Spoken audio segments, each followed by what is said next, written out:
ஓம் முருகா போற்றி. ஓம் சரவண பவ. என் அன்பு குழந்தையே, இன்பங்கள் நிறைந்த வாழ்க்கையை உனக்கு தயார் செய்து வைத்திருக்கின்றேன். சந்தோஷம் நிரம்பி வழியும்.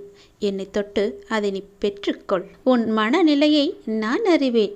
நீ ஏன் இப்படி உன்னை குழப்பி உன் மனதை இறுக்கிக் கொண்டிருக்கின்றாய்? உன் மனநிலையை ஏன் மற்றவர்களிடம் கேட்டு தெரிந்து கொள்கின்றாய்? மற்றவரிடம் கேட்பதால் உன் குழப்பம் தீரப்போகிறதா?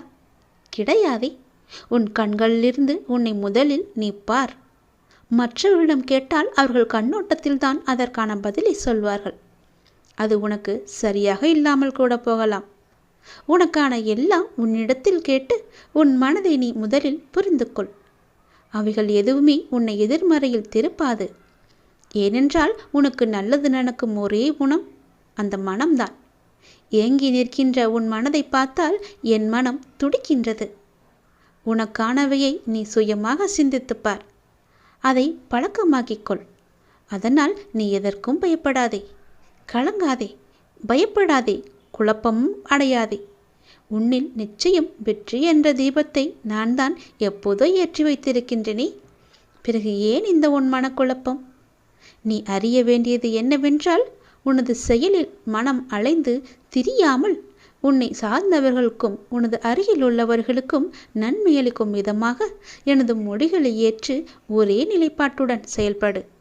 அது அனைவருக்கும் பயனளிப்பதாக இருக்கும். இந்த பிறவியில் மட்டுமல்ல, ஒவ்வொரு பிறவியிலும் என்னில் சார்ந்தடைந்த உங்களை வழிநடத்த என்னுடைய அனுபூதிகள் தோன்றிக்கொண்டே இருக்கும். ஏதாவது ஒரு ரூபத்தில் நான் உனக்கு துணை இருந்து கொண்டே இருப்பேன். எப்போது வேண்டுமானாலும் நீ என்னை கூப்பிடலாம். நான் உனக்கு துணையாகவே இருப்பேன். நீ எதை விதைக்கின்றாயோ அதுவே முளைக்கும். எதை நீ மற்றவர்களுக்கு செய்கின்றாயோ அதுவே திரும்ப வரும். அதனால் உன்னுடைய வம்சாவளியெல்லாம் செழித்து வளர நீ இப்போதிலிருந்து நன்மையை செய்ய பழகிக்கொள். உன்னுடைய கர்மாக்களை எல்லாம் இப்பொழுதே குறைத்துக்கொள். உனக்கு நிச்சயம் அது துணையாக இருக்கும். நீ செய்யும் நன்மையே உன்னை காக்கும். அதனால் எது செய்தாலும் நன்மையாக இருக்கும்படி மட்டும் செய். எப்பொழுதோ நடந்ததை பற்றி நினைத்து கொண்டே இருக்காதே. நடந்ததை நினைத்து நீ வருந்தியது எல்லாம் போதும். இனி நடக்கப் போகும் இன்பத்தை நினைத்து இப்பொழுதே சந்தோஷமாக இருக்க உன்னை பழகிக்கொள்.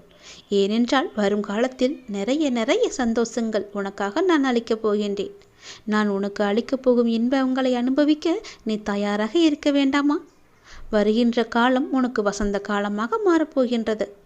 அதை நீ சந்தோஷமாகவே அனுபவிக்கப் போகின்றாய். எப்போதும் துன்பத்தையே நினைத்து கொண்டு இருப்பதால் இன்பங்களை நீ அனுபவிக்க மறந்து விட்டாய். சந்தோஷம் என்பது எப்படி இருக்கும் என்பதையே நீ மறந்து விட்டாய். இனி அந்த சந்தோஷ வாழ்க்கையில் நான் உள் நுழைய வைக்கப் போகின்றேன். அதற்குள்ளே சென்று பார். எவ்வளவு மன அமைதி இருக்கும் என்று, எவ்வளவு சந்தோஷம் இருக்கும் என்று உனக்கு தெரியும். அங்கு நீ கேட்டது எல்லாமே உனக்கு கிடைக்கும். நீ தருவது என்னுடைய நன்மைக்கு தான் அப்பா என்று நீ எப்போது என்னிடம் வந்து சேர்ந்தாயோ அப்போதே உனக்கான வசந்த காலத்தை நான் ஆரம்பித்து விட்டேன். அதில் நுழைய போகும் நேரமும் வந்துவிட்டது தங்கமே. இனி உன் வாழ்க்கை சந்தோஷமாக மாறப்போகிறது. நீ கேட்டபடியே உன்னுடைய வாழ்க்கையை நான் உனக்கு அளிக்கப் போகின்றேன். இந்த நொடி முதல் நீ தயாராக இருக்க வேண்டும்.